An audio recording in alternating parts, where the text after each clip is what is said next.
How does the random motion of electrons in a conductor get affected when a potential difference is applied across its ends?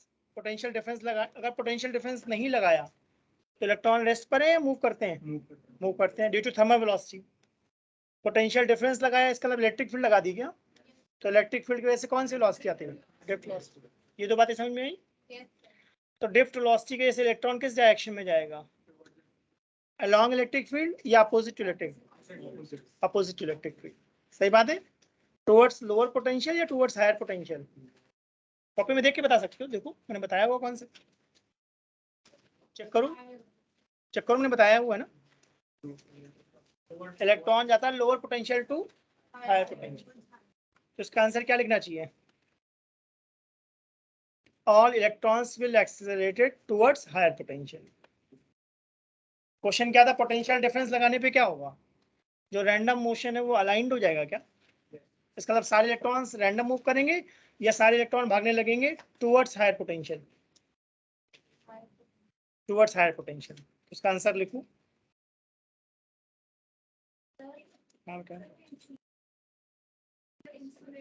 तब भी जितने भी free electrons होंगे वो move करेंगे। Insulator में बहुत कम होंगे, मेटल से बहुत ज्यादा होंगे, बट सारे इलेक्ट्रॉन्स किधर जाएंगे? Towards higher potential. ठीक है, इसको जल्दी से नोट करूं, इसका आंसर लिखो।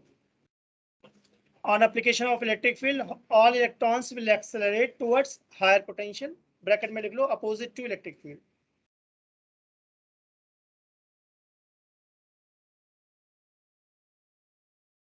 On application of electric field or potential difference, all electrons will accelerate towards higher potential.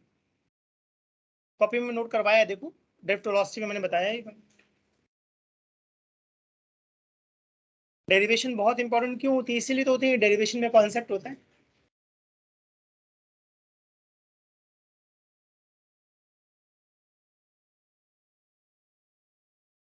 सबको क्वेश्चन नंबर 3 दिख रहा है? देखो भाई, अच्छा क्वेश्चन है ये। क्या था क्वेश्चन नंबर 3? सब लोग देखो और पहले बताओ ये किस टॉपिक का क्वेश्चन है।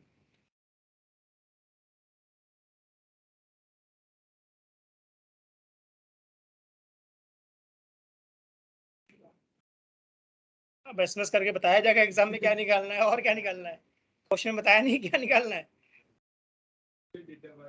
In the two electric circuit shown in the figure determine the reading of ammeter and voltmeter. Ammeter और वोल्टमीटर की रीडिंग बतानी है, यानी करंट और पोटेंशियल डिफरेंस बताना है। पहले ध्यान से डायग्राम देखो और मुझे बताओ फर्स्ट डायग्राम को देख के क्या आइडिया आ रहा है। मैं थोड़ा जूम कर देता हूँ। मेरे दिमाग में तो आ रहा है ग्रुपिंग ऑफ सेल्स। तो फर्स्ट डायग्राम को ध्यान से देखो। 9 वोल्ट करंट जो भेज रहा है, जो 6 वोल्ट भेज रहा है, सेम सेंस में या अपोजिट? मुझे तो सेम लग रहा है, सेम में है। देखो 9 वोल्ट कैसा भेजना चाहता है? Anti clockwise. और 6 वोल्ट भी कैसा भेजना चाहता है? ठीक है ना? तो ग्रुपिंग ऑफ सेल्स पढ़ाए हैं। तो E1 प्लस E2 लिखूंगा या E1 माइनस E2? देखो कॉपी में E equivalent equal to, first diagram की बात कर रहा हूं मैं, E is equivalent equal to 9 plus 6।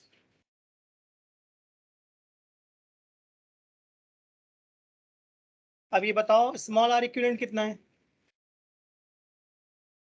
Small are दिख रहा है? 1 ओम एंड 1 ओम, तो 2 सीरीज है क्या ये? ठीक है। कैपिटल आर कितना दिख रहा है? 0। ठीक है ना? अब फॉर्मूला लगाओ और करंट बताओ कितना आएगा।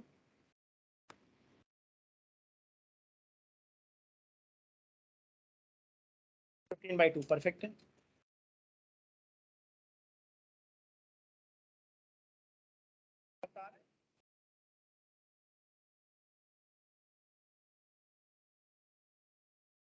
E is equal to I, bracket में capital R plus small R लगाओ और करंट की वैल्यू बताओ मुझे। मेरे हिसाब से तुम्हें लिखना चाहिए 15 इक्वल टू आई, ब्रैकेट में 0 प्लस 2।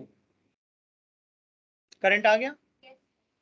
तो हमारा जो अमीटर है, क्या इसमें एक वर्ड लगाया गया? Ideal ammeter. नोटिस करा? इसका जो तुम अमीटर यूज कर रहे हो वो आइडियल है, इसका मतलब इसका रेजिस्टेंस कितना लेना है? 0। 0। अब दूसरा क्वेश्चन क्या था, वोल्ट मीटर की रीडिंग बतानी है। तो अमीटर का काम होता है करंट मेजर करना, और वोल्ट मीटर का वोल्टेज या पोटेंशियल डिफरेंस। वोल्ट मीटर हमने रेजिस्टेंस पे लगाया है या सेल पे लगाया है? सेल पे। देखा, सेल चार्ज हो रहा है या डिस्चार्ज? कॉपी में देखो, बताया होगा मैंने। डिस्चार्ज हो रहा है। पहचान कैसे रहे डिस्चार्ज हो रहा है? क्योंकि पॉजिटिव से करंट निकल रहा है। देखो मैंने ये बताया होगा, डिस्चार्ज का मतलब होता है करंट पॉजिटिव से बाहर आना चाहिए। तो ई माइनस आई आर या ई प्लस आई आर? देख लो, लिखो कॉपी में। For 6 volt battery, for 6 volt battery it is discharging, therefore V is equal to E minus IR। आप सॉल्व करके बताओ कितना आंसर आएगा।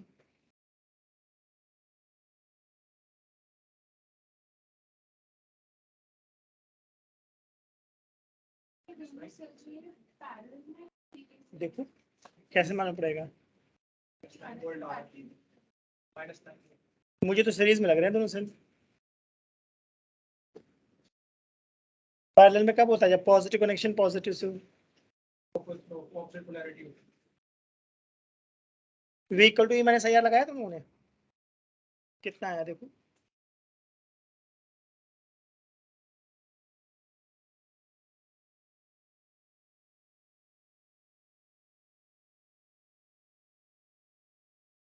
जीरो तो नहीं आएगा मेरे हिसाब से। आना चाहिए 6 माइनस 1 इंटू 7.5 मेरे हिसाब से। तुम लोग बाकी करके देख लो। डाल दो ना V equal to E minus IR में। अब E तुम टोटल के लिए डाल रहे हो या 6 वोल्ट के लिए डाल रहे हो? और I कितना आया था? 7.5। अब R मुझे 2 दिख रहा है या 1? बिल्कुल, मेरा भी माइनस 1.5 आ रहा है। वैसे अब सेकंड क्वेश्चन को ट्राई करूँ।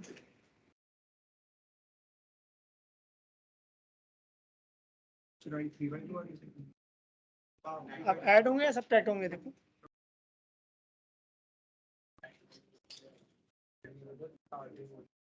अब देखो, जिसके दिमाग में जो आ रहा है करो, देखो देखते हैं ना क्या आया। करो तुम। सिस्टम में जितना एक सेल डिस्चार्ज होगा दूसरा उतना ही तो चार्ज। ऐसा नहीं है। सर I 3/2 होगा और B 7.5। सब लोग कर लो भाई। हाँ बेटा, सर ये दोनों सीरीज में कैसे हैं? क्योंकि दोनों में करंट सेम है। दोनों में सेम करंट है या नहीं? देखो एक ही करंट तो चल रही दोनों में। सीरीज करंट सेम है तो सीरीज ही होता है। अब सेकंड केस में 9 माइनस 6 है या 9 प्लस 6 है? 9 माइनस 6 है। सही है।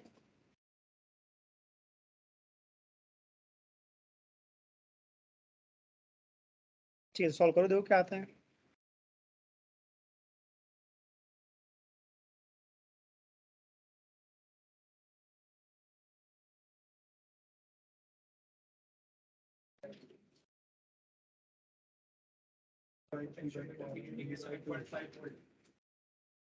और B 7.5। आ सकता है।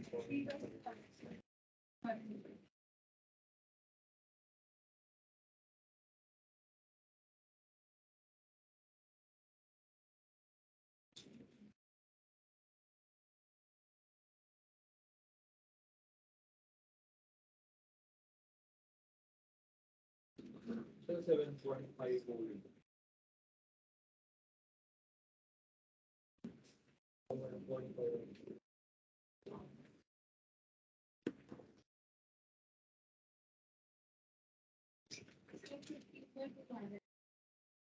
करंट तो 1.5 आ गया, नहीं आ गया? चार्जिंग डिस्चार्जिंग देख लो भाई। मेरे हिसाब से 6 वोल्ट वाला चार्ज हो रहा है,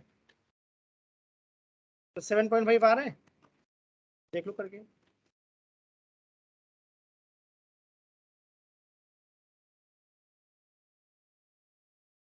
ठीक, ग्रुपिंग ऑफ सेल्स पे था, राइट? ठीक है, फोर्थ क्वेश्चन कौन बता सकता है मुझे?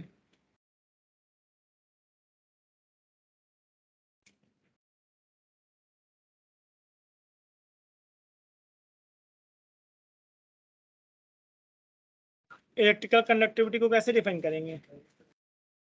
रेसिप्रोकल ऑफ रेजिस्टिविटी लिखो। क्वेश्चन था डिफाइन इलेक्ट्रिकल कंडक्टिविटी, कौन सा लिखूं? और reciprocal of resistivity.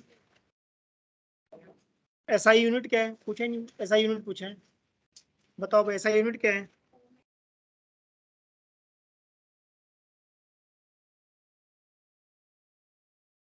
Om inverse metre inverse में लगता है, करके देखो। Yes. Ohm inverse metre inverse.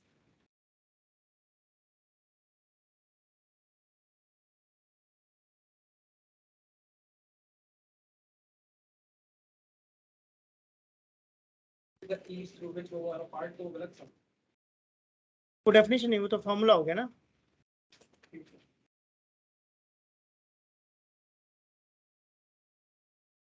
चल जाएगा वाला काम है, जब हमें बेस्ट पता है तो फिर गुड पे क्यों जाएंगे? मतलब वो प्लान बी है। बेस्ट मैंने क्या बोला? Reciprocal of resistivity. यूनिट क्या बताई मैंने? इनवर्स को मो भी कहते हैं क्या?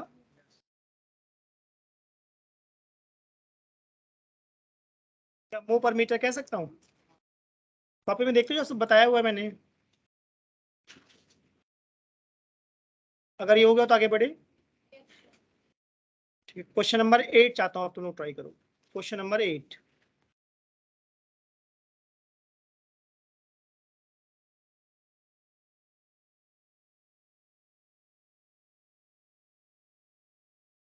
मेरे हिसाब से अच्छा क्वेश्चन है। Question number 8।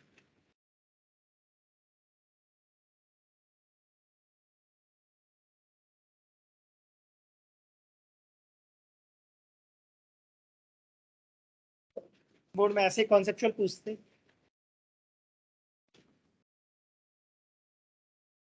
मैं हिंट देता हूँ, सब लोग क्वेश्चन रीड कर ले सब लोगों ने? क्या डायमीटर सेम बोला है? Yes, sir. मटेरियल डिफरेंट है Yes. और कैसे कनेक्ट करे गए हैं? Series. बस ये मेरा हिंट है। इसको देख के कुछ दिमाग में आइडिया आ रहा है? क्या आ रहा है? हाँ ठीक है, और क्या आइडिया आ रहा है? सीरीज सुनते मैं हमेशा एक ही बात बोलता हूँ, अगर कैपेसिटर में तो चार्ज से, अगर रेजिस्टेंस में है तब करंट से। तो बस कॉपी में लिखो I1 इक्वल टू I2।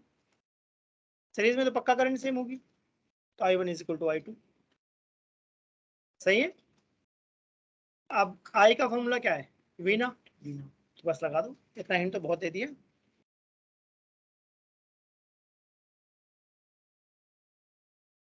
आ सकता है। और किसी का?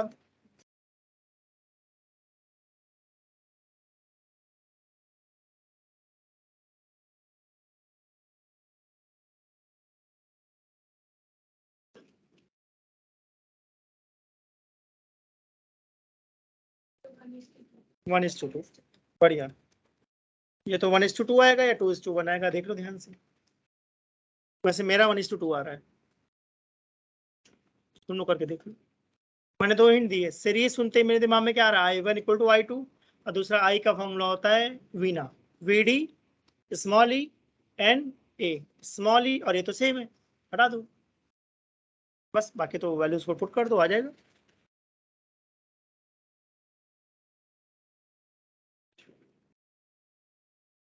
तो देखो अच्छे क्वेश्चन पूछते हैं ये लोग एग्जाम में, कॉन्सेप्ट वाले। सबसे बड़ा फायदा क्या, अगर कॉन्सेप्ट बढ़िया है तो एग्जाम में आराम से बन जाएंगे। क्या सिर्फ टर्म को पहचानना सीखो। इस क्वेश्चन में मैंने दो बातें बस बोली, पहला सीरीज, देखो बोर्ड कर दिया है, बोर्ड कर दिया राइट। सीरीज सुनते मेरे दिमाग में क्या आ रहा है? I1 is equal to I2। दूसरा करंट का फॉर्मूला ड्रिफ्ट वेलोसिटी की टर्म में तो हमें एक ही पता है, वी ना। बस लगा दो, कोशिश करो लगा कर देखो, आता है नहीं आता।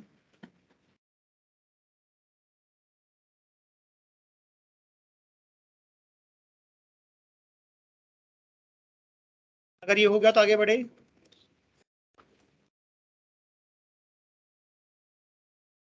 Question number 13। 13 को डिफाइन कर सकते हैं, बढ़िया। और को डिफाइन करेगा? 95% करेक्ट। फॉर्मूला है। नहीं वैसा ही मैं भी बोलूंगा जो तुमने बोला 95% यू आर करेक्ट। हाँ ये तो बनाई हुई डेफिनेशन है, कौन बताएगा?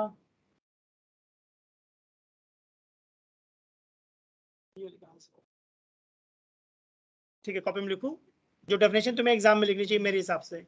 Mobility is defined as magnitude of drift velocity per unit electric field. Magnitude word डालना क्यों जरूरी है बताता हूँ, लिखो पहले। E tau by me में माइनस आता है तो कोई और रीजन है, लिखो mobility is defined as magnitude of drift velocity per unit electric field. Magnitude of drift velocity per unit electric field.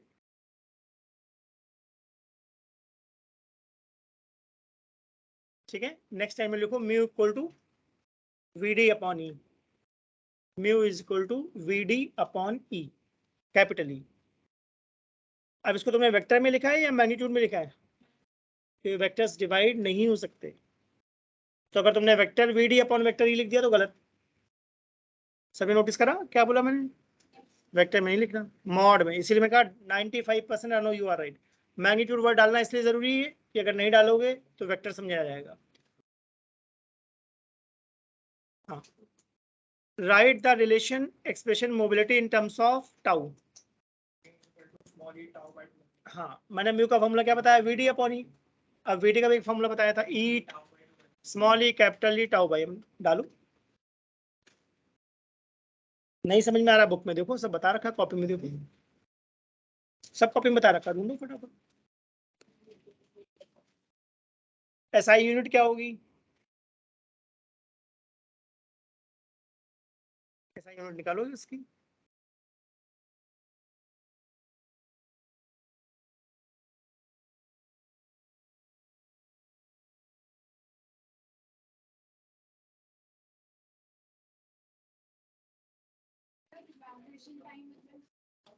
हाँ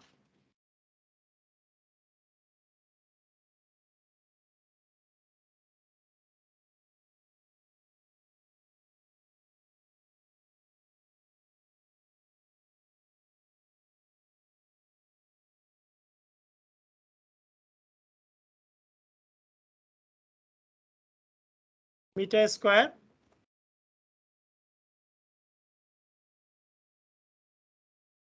मीटर स्क्वायर पर वोल्ट सेकंड नहीं आ रही है, मीटर स्क्वायर पर वोल्ट सेकंड।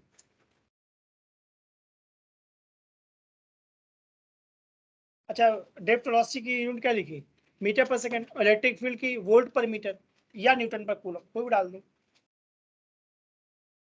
मैं डालूंगा वोल्ट पर मीटर। दो कितना आता है?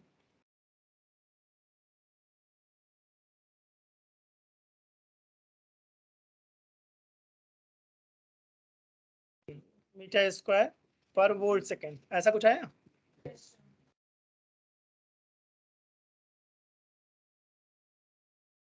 ठीक है तो 1 मार्क की डेफिनेशन थी, हाफ मार्क्स में क्या था? एक्सप्रेशन, और हाफ मार्क्स की यूनिट।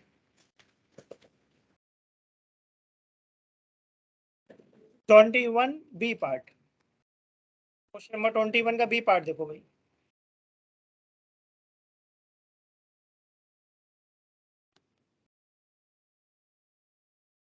ए पार्ट तो डेरिवेशन है राइट, तो तुम्हें घर पे करना है। बी पार्ट अभी करते हैं।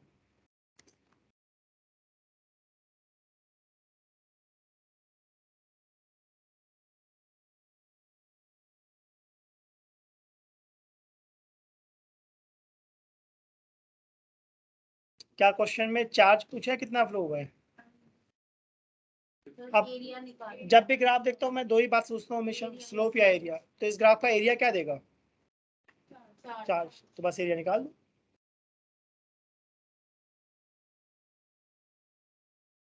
इस ग्राफ का एरिया निकाल दो। ट्रायंगल का एरिया आ जाएगा half base into height, rectangle का लेंथ इंटू ब्रेथ। और दो क्या आता है आंसर तुम लोगों का?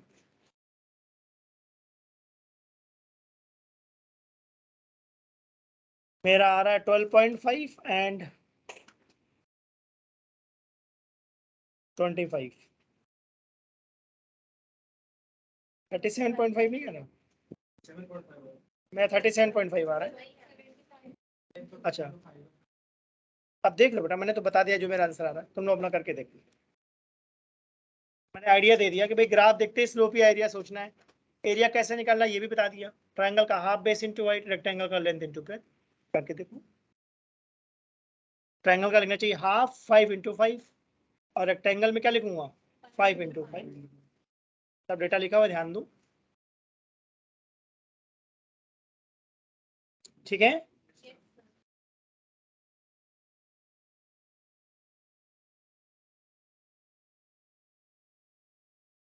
Question number 35।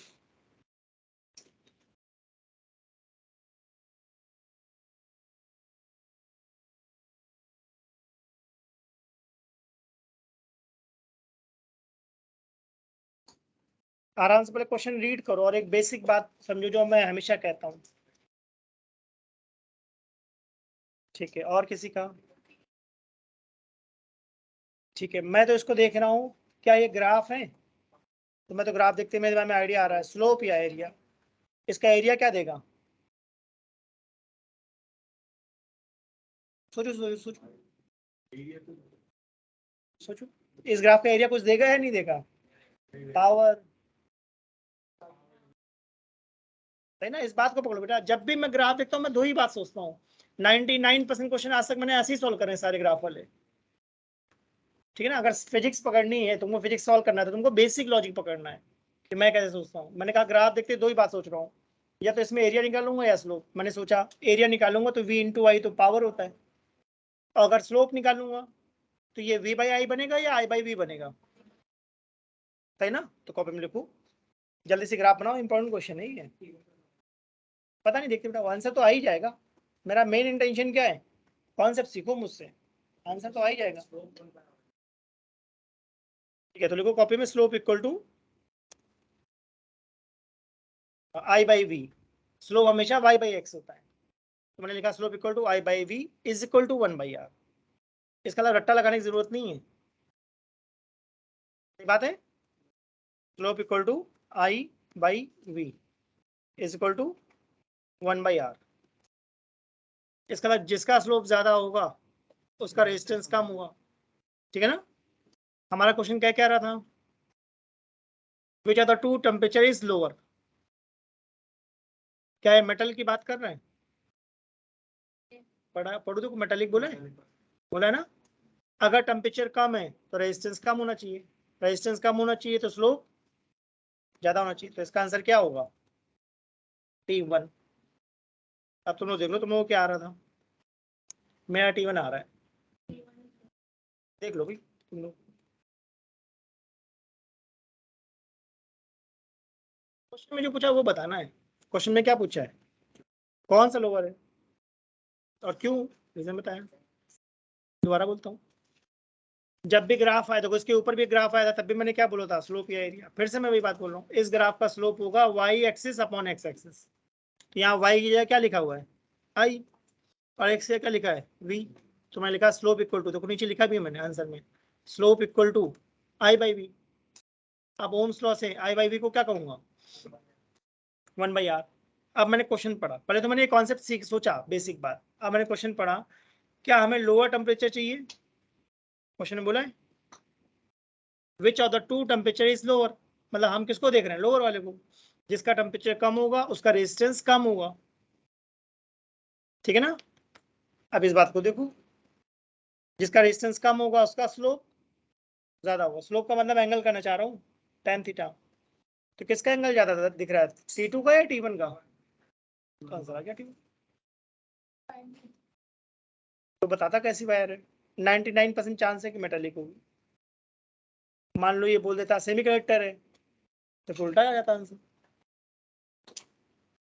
मेटल में होता है high temperature high resistance, low temperature low resistance, metal में होता है।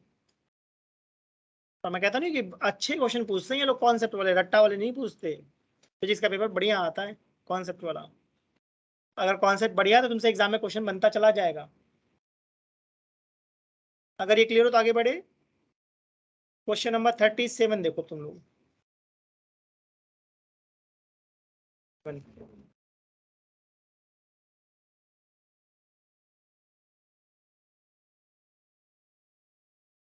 कॉपी में देखो मैंने डेफिनेटली यही बताया होगा, सेम चेक करो, बिल्कुल कॉपर ही वर्ड लिखा होगा मैंने, देख लो। अगर टेम्परेचर ज्यादा करोगे तो रेजिस्टेंस क्या होगा, ज्यादा। इसका कोई ग्राफ बताया है कॉपी में, चेक करो। टाउ नहीं, टेम्परेचर बोल रहे हैं, उसकी हेल्प से रिलेशन है। पूछना ही नहीं, इसने क्या बोला है, ग्राफ बनाओ, बात खत्म।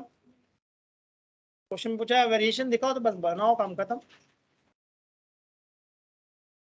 ज्यादा लिखने के चक्कर में गलत मत लिख देना, सही में मार्क्स भले ना दें, गलत में नंबर पक्का काटते हैं, ध्यान रखना ये बात। सही पे हो सकता है पूरे मार्क्स ना दे, थोड़ा काट लें, बट अगर गलत लिखा तो पक्का काटेंगे।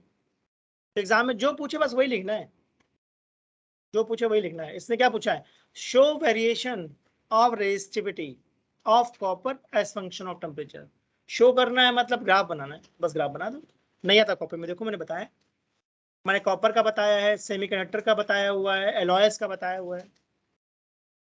स्मार्ट लोग कौन होते हैं, कुछ पूछा गया बता आता तो बता दो, नहीं आता तो जल्दी से ढूंढ लो कॉपी में, मैंने बताया हुआ। नोट्स एकदम अच्छे से बनाओ, कुछ मिस ना होने पाए। जो मैं बताता हूँ, जो मैं बता रहा हूँ ये बेयर मिनिमम है, थ्रेशोल्ड है, इससे ज्यादा पता है वेल डन, कम नहीं होना चाहिए, थोड़ा सा, थोड़ा बढ़ता है। जो मैंने ग्राफ बताया नहीं बताया ना, चेक करो, 3 ग्राफ बताए थे। मेटल के लिए अल्फा पॉजिटिव होता है, सेमीकंडक्टर और इंसुलेटर के लिए नेगेटिव होता है, एलॉयस के लिए positive but very small. Alois पे टेम्परेचर का बहुत ज्यादा इफेक्ट नहीं पड़ता, इसीलिए हम एलॉयस को प्रेफर करते हैं रेजिस्टेंस में। मीटर ब्रिज में बताया था, देखो, हाँ ये ग्राफ, 3 ग्राफ बताए, देखो कॉपी। बार बार देखोगे ना तो फोटोग्राफिक मेमोरी हो जाती है, तुमको रिकॉल हो जाएगा लॉन्ग टाइम बाद भी। हाँ, बट वो नहीं पूछा मुझे, बस ग्राफ बनाना है। क्वेश्चन में फॉर्मूला नहीं पूछा ना, ग्राफ बना दो, काम हो। किसका ग्राफ है, हाँ चलो भाई 38 बता सकते हो। नो लिमिटेशन ऑफ फॉर्म्स लगा है मैंने, तो बस समझो मैंने पढ़ाया हुआ गैलियम आर्सेनाइड। एग्जाम में तुमको ऐसे ही क्वेश्चन मिलेंगे बिल्कुल सेम। हाँ, कॉपी में चेक करो, कुछ पार्ट ओमिक होता है, फिर नॉन ओमिक होता है, फिर नेगेटिव रेजिस्टेंस वाला पोर्शन भी होता है।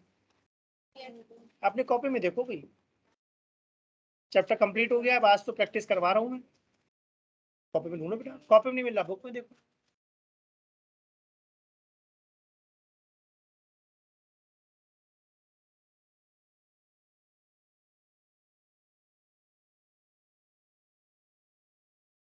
मिल गया सबको, नेगेटिव रेजिस्टेंस रीजन भी दिख गया ना, गैलियम आर्सेनाइड का देख लो। Question number 46,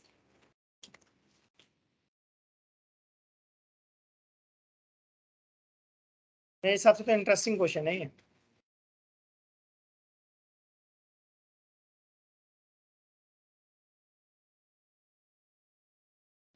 A wire of resistance 8R is bent in form of circle. Test सब लोग जरूर सॉल्व कर लेना, अगली क्लास में मैं वेट नहीं करूंगा, मैं डिस्कस कर दूंगा। टेस्ट में मुझे मार्क्स में इंटरेस्ट नहीं है, मुझे इस बात में इंटरेस्ट है कि तुमने क्या अप्रोच लगाई। अगर सही अप्रोच लगाई तो बहुत बढ़िया, कुछ गड़बड़ हुआ तो डिस्कस करूंगा, वहां सीख जाओगे। क्या यहाँ पर वायर का रेजिस्टेंस 8R है, सर्कल बना दिया है क्या, तो ऊपर वाले का रेजिस्टेंस कितना है 4R, और नीचे वाले का 4R। देखो मैं बता रहा हूँ, इसका 4R, नीचे वाले का 4R, सीरीज में या पैरेलल में, तो आंसर कितना होना चाहिए, तो करके देखो।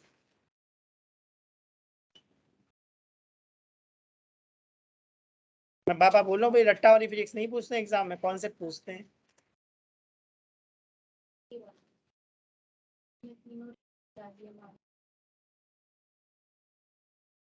ठीक है, 46 सबको समझ में आया ना।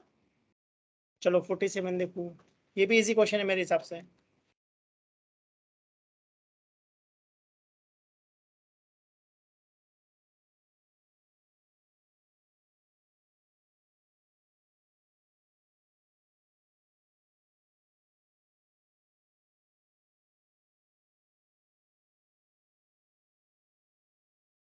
फर्स्ट केस सीरीज है क्या,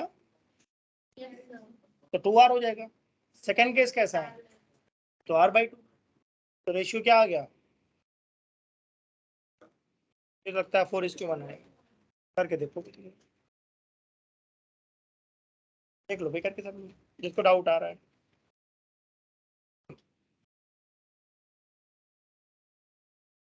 चलो 48 तो बहुत ही इंटरेस्टिंग क्वेश्चन है। पता नहीं सेम है या सिमिलर है, देख लो। सेम है या सिमिलर है? अगर सेम है तो छोड़ दो, सिमिलर तो करो। ठीक है, तो फिर छोड़ देते हैं। ठीक है, क्वेश्चन नंबर 50।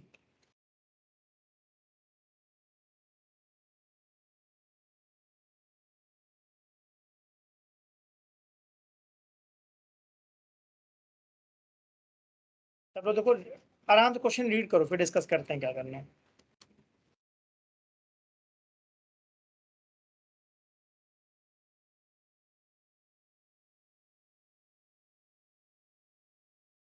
सबने देख लिया क्वेश्चन? अब मुझे तो दो तीन बातें दिख रही हैं। पहली बात, 4 वोल्ट और 8 वोल्ट ऐड होगा या सब्ट्रैक्ट होगा? बचाना, देख लो बेटा ध्यान से, और जूम कर दूं। अब ठीक है। 4 वोल्ट और 8 वोल्ट मुझे तो लगता है अपोजिट डायरेक्शन में है, तो सब्ट्रैक्ट होंगे। ठीक है ना? 6 ओम और 3 ओम सही है। ठीक है ना? तो सबसे पहले मुझे बताओ आर इक्विवेलेंट कितना है? हाँ, हमेशा आर इक्विवेलेंट का मतलब कैपिटल आर इक्विवेलेंट है। अगर मैं पूछता हूँ इक्विवेलेंट रेजिस्टेंस ऑफ सर्किट, मतलब मैं कैपिटल आर पूछ रहा हूँ। 6.5।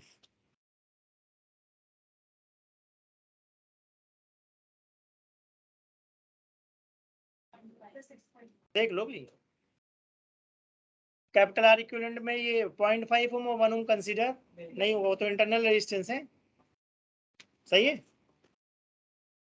मैं दोबारा बोलता हूँ जिसको नहीं समझ में आया, 6 और 3 कैसे हैं, उसके साथ 4.5 कैसा है? कर लो सब, करके देखो। अब लिखो E equal to I, bracket में capital R plus small R. Current कितनी आ गई?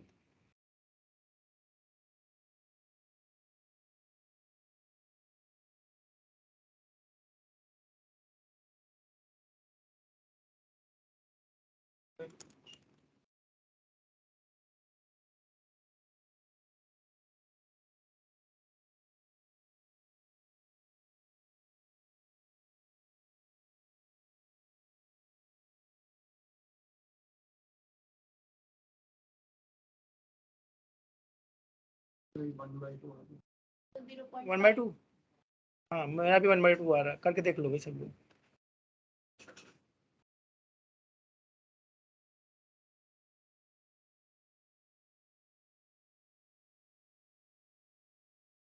अब बाकी रेजिस्टेंस में कैसे निकालूं करंट में?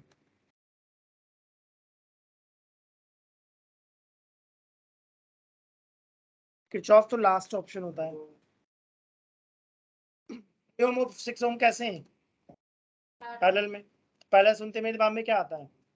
वोल्टेज इक्वल करो, तो I1 R1 equal to I2 R2। देखो आता है, क्वेश्चन था हमारा C part, find the current through each resistor. तो 4.5 पे करंट पता है मुझे, आई है। 1 ओम पे पता है आई है, 0.5 पे पता है आई है, बट 3 ओम और 6 ओम पे नहीं पता, तो निकालना है।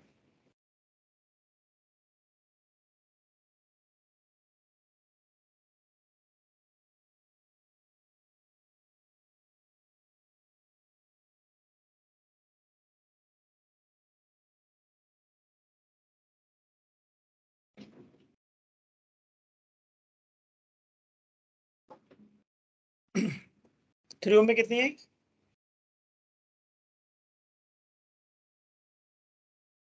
0.3।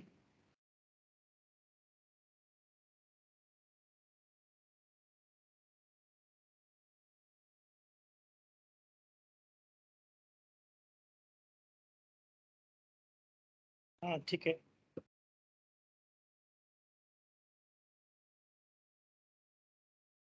ठीक है, 0.33। और 6 ओम में कितनी आई? 0.1 से बना रही है, तुम लोग करके देखो।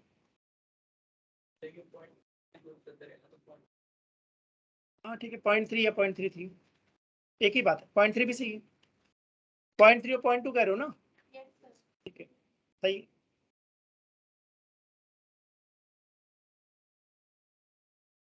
मैंने एक हिंट दिया था, 3 ओम और 6 ओम पैरेलल में, इसका मतलब I1 R1 equal to I2 R2। और एक हिंट है I1 प्लस I2 किसके इक्वल है? I। ऐसा क्वेश्चन मैंने क्लास में कराए हैं, ट्राई करो बेटा। मैं बार बार बोलता हूँ, ट्राई करना इंपॉर्टेंट बात है। ट्राई करोगे धीमे धीमे बनने लगेंगे क्वेश्चन। इसलिए मैं तो कुछ नहीं लिख रहा, आज मैं लिखूंगा तो फिर तुम लोग कुछ नहीं करते। मैं बता रहा हूँ, मैं आइडिया दे रहा हूँ भाई, इस आइडिया को एग्जीक्यूट करूँ।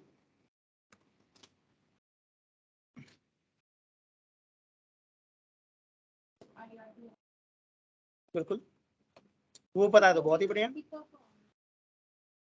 हाँ? सब लोग देख लो भाई, सबका आंसर ये आ रहा तो आगे बढ़ूँ मैं बाबा बोल रहा हूँ, ट्राई करना मेन बात है बेटा। आंसर नहीं आया, एक क्वेश्चन में नहीं आएगा, 2 में नहीं आएगा, 3 में नहीं आएगा, फिर आना शुरू हो जाएगा। हिंट को पकड़ो, मैं क्या बोल रहा हूँ। 3 ओम और 6 ओम पैरेलल में, पैरेलल सुनते मेरे दिमाग में बहुत क्लियर है, I1 R1 is equal to I2 R2। यानी मैं लिखूंगा 3I1 इक्वल टू 6I2। और दूसरी बात लिखूंगा I1 plus I2 is I। तुम्हें I पता है, I तो हमने निकाली रखा है। हमने करंट कितनी निकाली थी? 0.5। बस सॉल्व कर लो।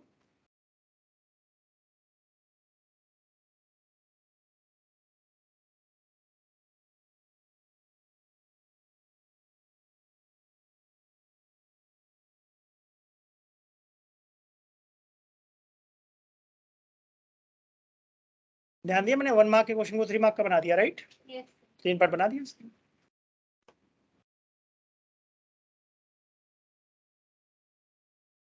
ठीक है, क्वेश्चन नंबर 52 पे वेरी इंपॉर्टेंट लगाना, ऐसे क्वेश्चन आते हैं एग्जाम में, बहुत अच्छा क्वेश्चन है।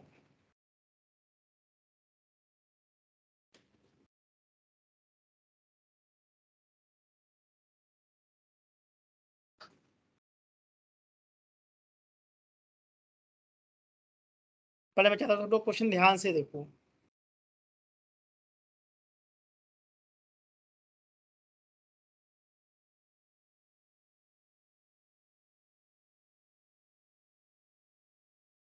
सबने देख लिया ध्यान से?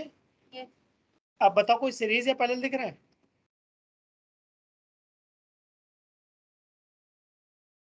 किरचॉफ लगाना गुड ऑप्शन है या पुअर ऑप्शन है?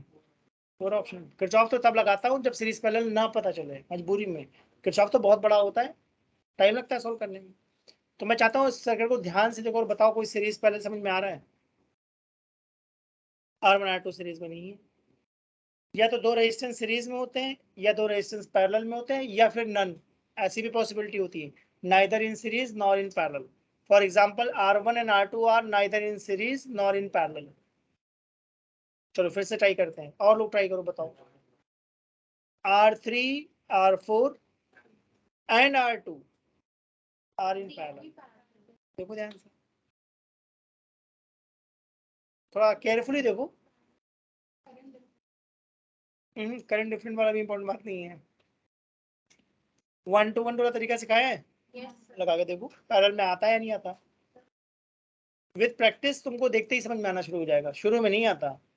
तुमको 10 20 30 क्वेश्चन बनाने ही पड़ेंगे सीरीज पैरेलल वाले।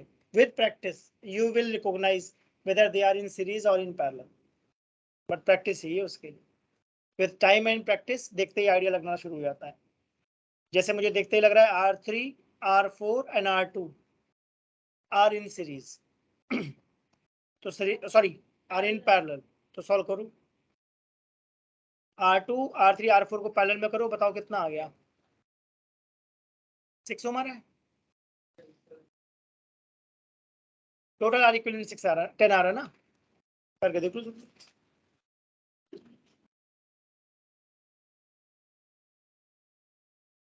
तो तुम लोग पेन से सॉल्व कर रहे हो, मैं तो पेन लेके नहीं बैठा, मैं तो ऐसे ही सॉल्व कर रहा हूँ। मेंटली कैलकुलेट कर रहा हूँ, नहीं कर रहा हूँ। 1/15 प्लस 1/15 प्लस 1/30 को सॉल्व करो, 6 आया होगा। उसके साथ R1 सीरीज में, 10. तो क्वेश्चन में पूछा था कैलकुलेट इक्विवेलेंट रेजिस्टेंस, ठीक है। अब पूछा है current equivalent resistance of the circuit and current in each resistor. तो निकालोगे करंट, कैसे निकालोगे?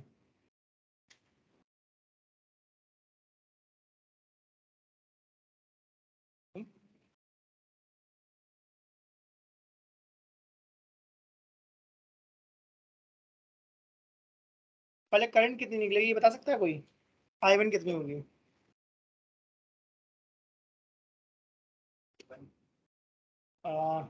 1, परफेक्ट, बढ़िया। 1 एम्पियर आना चाहिए।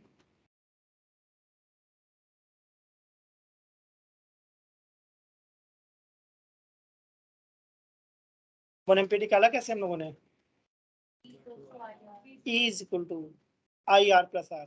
मैं हमेशा ही लगाता हूँ सेल पे, V equal to I R कभी नहीं लगाता मैं।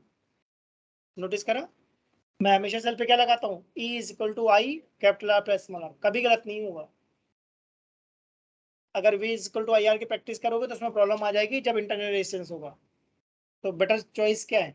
Always use E equal to I R plus R for cell. क्या क्वेश्चन में ईमेल गिवन है? लगा के देख लो, E equal to I R plus R से कितना आता है? पानी पीते हैं। 1 आ गया। अब मैं चाहता हूँ I2, I3, और I4 को कैसे निकालोगे?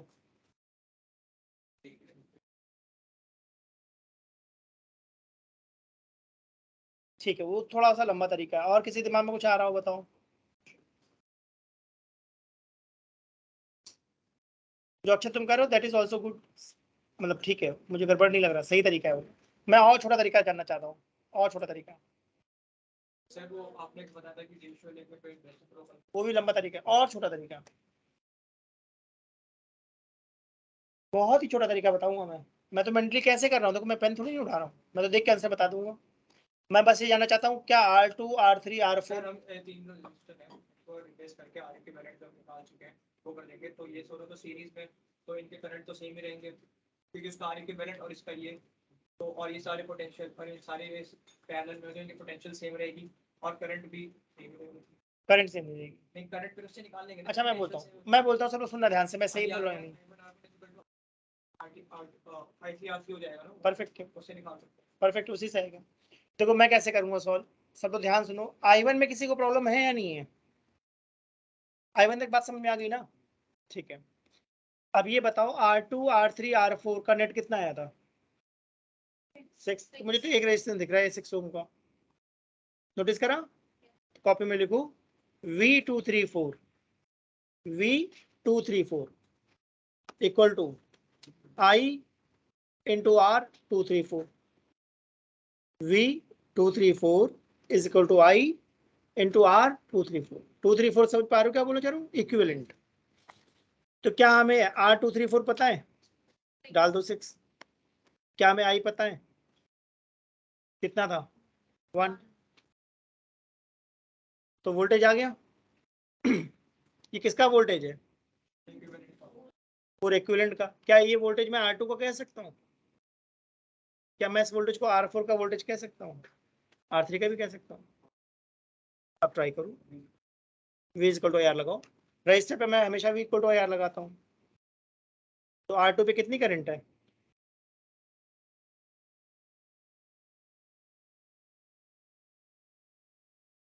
हाँ, टोटल करंट तो I1 ही हुई।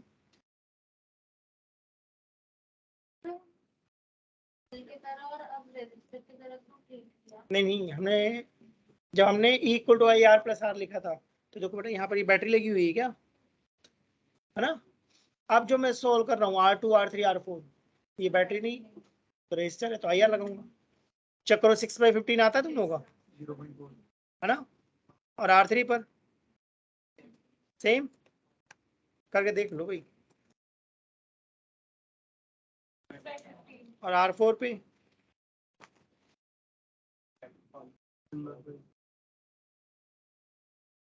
मतलब मैं तो डायरेक्ट लिख दे रहा हूँ, तुम उसका करके देख लो। 6/30 आ रहा है नहीं आ रहा?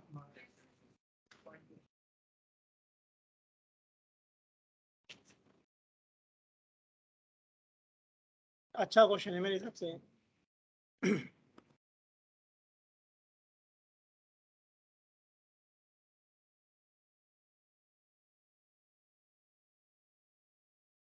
एक और छोटा तरीका सिखाऊं, उससे भी छोटा तरीका, सुनना ध्यान से। बैटरी कितने वोल्ट की है? 10 वोल्ट की। सुनना मेरी बात, तभी बात समझ में आएगी। बैटरी 10 वोल्ट की है, R1 कितना है? 4 ओम। देख लो R1 में करंट कितनी है? 1 एम्पियर। R1 पे कितना वोल्टेज है? IR 4 volt. तो 10 वोल्ट की बैटरी में से R1 का हिस्सा कितना है? तो बाकी सारा R2 R3 R4 पे आ जाएगा। थोड़ा बात सुनोगे तब समझ में आएगा मैं क्या बोल रहा हूँ। थोड़ा ध्यान सुनना पड़ेगा भाई।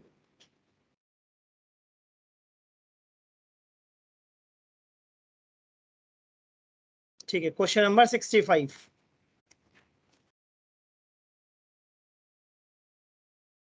फिर से ग्राफ आ गया क्या? तो अब बेसिक बात सोचो जो मैंने बताई थी।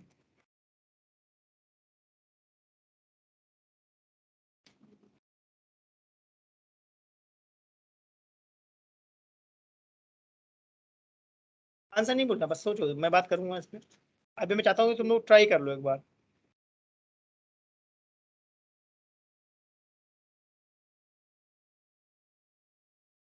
ठीक है, और किसी कोई आंसर? क्वेश्चन में जो पूछा है वो बताओ। क्वेश्चन में क्या पूछा है?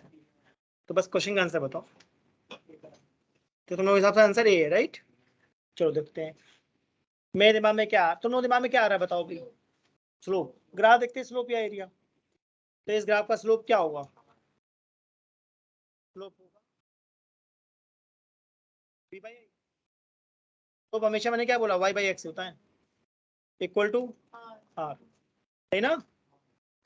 अब हमें कैसा चाहिए था, सीरीज कॉम्बिनेशन या पैरेलल? पैरेलल में रेजिस्टेंस ज्यादा होता है या कम? तो अगर रेजिस्टेंस कम है तो स्लोप भी कम, तो इसका आंसर ये होना चाहिए। ओके, ठीक है। तो इसमें बहुत ज्यादा पढ़ करके काम चलेगा या बस प्रैक्टिस से बात बन जाएगी? प्रैक्टिस, इसमें कोई वही बहुत मुश्किल फॉर्मूला थोड़ी लगा रहे हैं, जो बेसिक फॉर्मूला में पता है हम वही तो लगा रहे हैं बार बार बार बार। तभी मैं कहता हूँ खूब सारे क्वेश्चंस की प्रैक्टिस करो। और अगर प्रैक्टिस करना चाहते हो तो सबसे पहले कौन से क्वेश्चन होने चाहिए? एक्चुअल क्वेश्चन, एनसीईआरटी के और जो एक्चुअल एग्जाम में आए हुए हैं, एक्चुअल क्वेश्चंस करने चाहिए पहले। जब एक्चुअल वाली बुक खत्म हो जाए तब कुछ और छूना चाहिए। जैसे मैंने किरचॉफ में पढ़ाया था, बहुत क्लियरली बोला था भाई कम से कम 20 क्वेश्चन करो किरचॉफ पे, तब एग्जाम में बना पाओगे। ठीक है, अब मैं चाहता हूँ क्वेश्चन नंबर 83, ये लास्ट क्वेश्चन है और काफी अच्छा लग रहा है देखने में, देखते हैं क्या है। 83,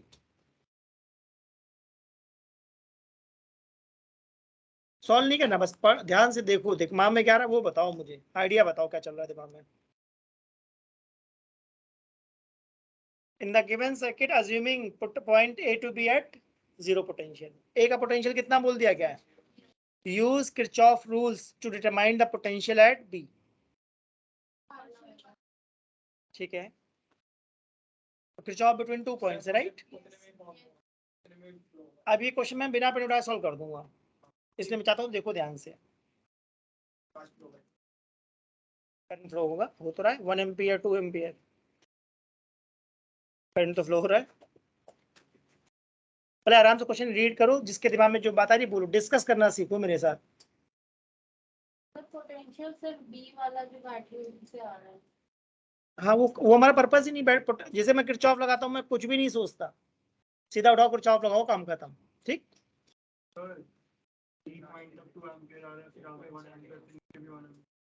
तो पहला पॉइंट नोटिस कर लो, डीसी में कितनी करंट है?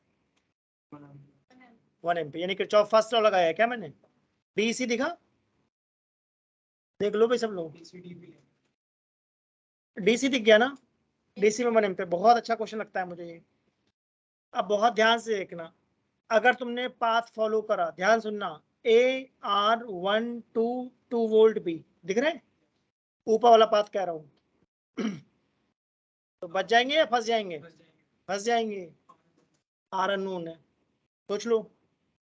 तुमने कहा नहीं सर फॉलो करो AC2R1B, वो भी फालतू है, फंस जाएंगे R1 में। ACDB मैं चाहता हूँ ACDB फॉलो करेंगे, दिखा पाथ, तो कॉपी में लिखो पाथ ACDB।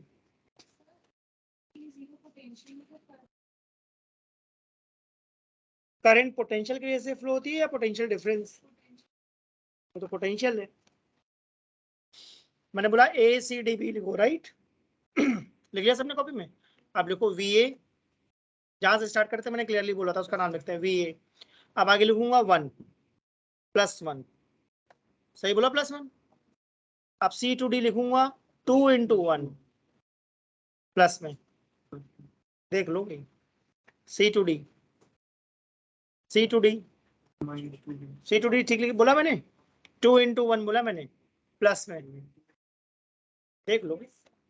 अब मैं बात कर रहा हूँ D2B -2 = VB, बस सॉल्व कर दो। VB चाहिए मुझे, VA तो 0 है। कितना आया? 1 आ रहा है, कितना आ रहा है? +1 -1, हाँ देख लेना भाई, बस आ गया आंसर।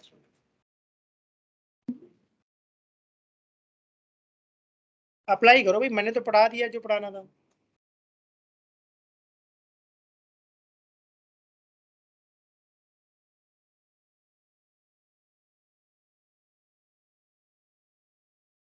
ACDB पे किरचॉफ लगाना है। किरचॉफ दो तरीके से लगता है, एक क्लोज लूप के लिए और एक बिटवीन टू पॉइंट्स। तो मैंने क्लियरली बोला था, बुक में कैसा दिया हुआ है फॉर क्लोज लूप, एग्जाम में कैसा देगा बिटवीन टू पॉइंट्स।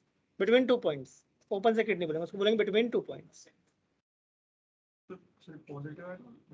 करके देखो बेटा कितना आता है, पॉजिटिव आ रहा है, देख लो भाई करके, मुझे नहीं पता, मैंने तो बस आइडिया दिया है।